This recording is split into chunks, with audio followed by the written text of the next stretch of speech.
नरश्रेष्ठ भगवान श्री नर नारायण और भगवती सरस्वती तथा व्यास देव को नमन करके पुराण का प्रवचन करना चाहिए।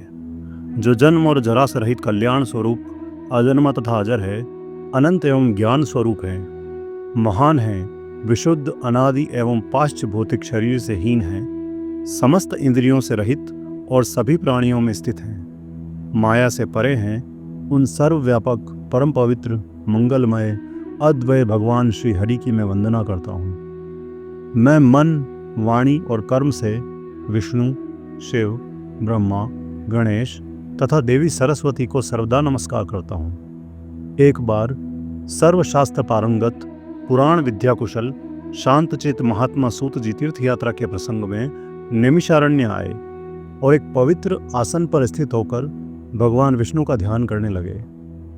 ऐसे उन कांतदर्शी तपस्वी का दर्शन करके नैमिषारण्यवासी शौनकादि मुनियों ने उनकी पूजा की और स्तुति करते हुए उनसे यह निवेदन किया, हे सूत जी, आप तो सब कुछ जानते हैं, इसलिए हम सब आपसे पूछते हैं कि देवताओं में सर्वश्रेष्ठ देव कौन है, ईश्वर कौन है और कौन पूज्य है, ध्यान करने के योग्य कौन है, इस जगत के सृष्टा, पालन करता और संहर्ता कौन है, किनके द्वारा यह सनातन धर्म प्रवर्तित हो रहा है और दुष्टों के विनाशक कौन है, उन देव का कैसा स्वरूप है, किस प्रकार इस संपूर्ण जगत की सृष्टि हुई है, किन व्रतों का पालन करने से वे देव संतुष्ट होते हैं, किस योग के द्वारा उनको प्राप्त किया जा सकता है, उनके कितने अवतार हैं, उनकी वंश परंपरा कैसी है, वर्णाश्रमादि धर्मों के प्रवर्तक एवं रक्षक कौन है। हे महामते श्री सूत जी, इन सबको और अन्य विषयों को हमें बताएं तथा भगवान नारायण की सभी उत्तम कथाओं का वर्णन करें। हे ऋषियों, मैं उस गरुड़ महापुराण का वर्णन करता हूँ जो सारभूत और भगवान विष्णु की कथाओं से परिपूर्ण है। प्राचीन काल में इस पुराण को श्री गरुड़ जी ने कश्यप ऋषि को सुनाया था और मैंने इसे व्यास जी से सुना था। हे ऋषियों, भगवान नारायण ही सब देवों में श्रेष्ठ देव हैं। वे ही परमात्मा एवं परब्रह्म हैं। उन्हीं से इस जगत की उत्पत्ति, स्थिति और संहार की क्रियाएं होती हैं। वे जरा मरण से रहित हैं।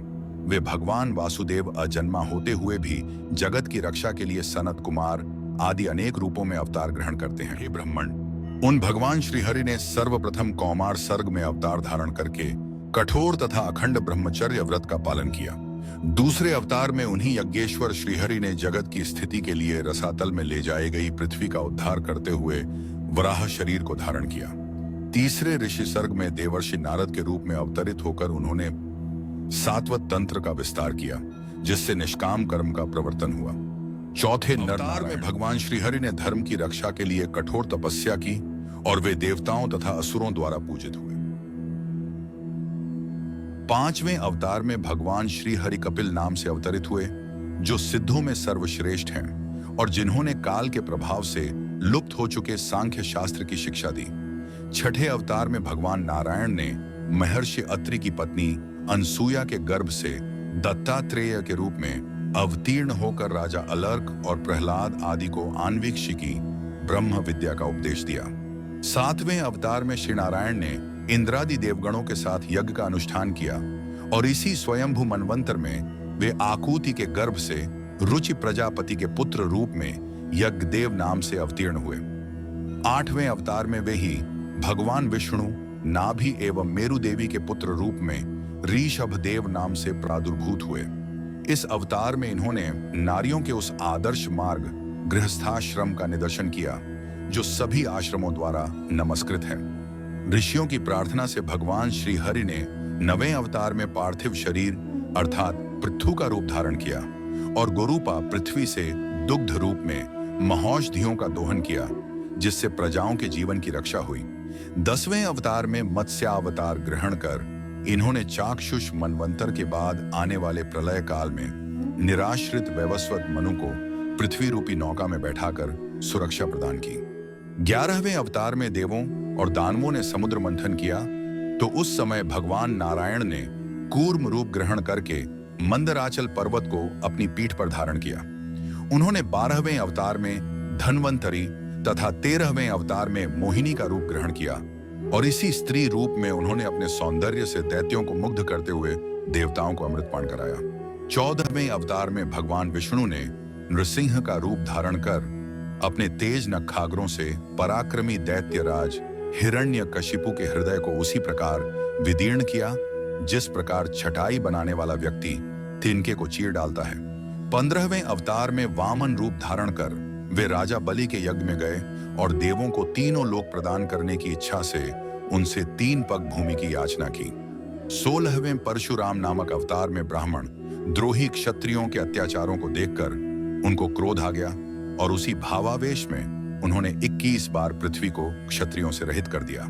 तदनंतर 17वें अवतार में ये पराशर द्वारा सत्यवती से व्यास नाम से अवतरित हुए और मनुष्यों की अल्पज्ञता को जानकर इन्होंने वेद रूपी वृक्ष को अनेक शाखाओं में विभक्त किए।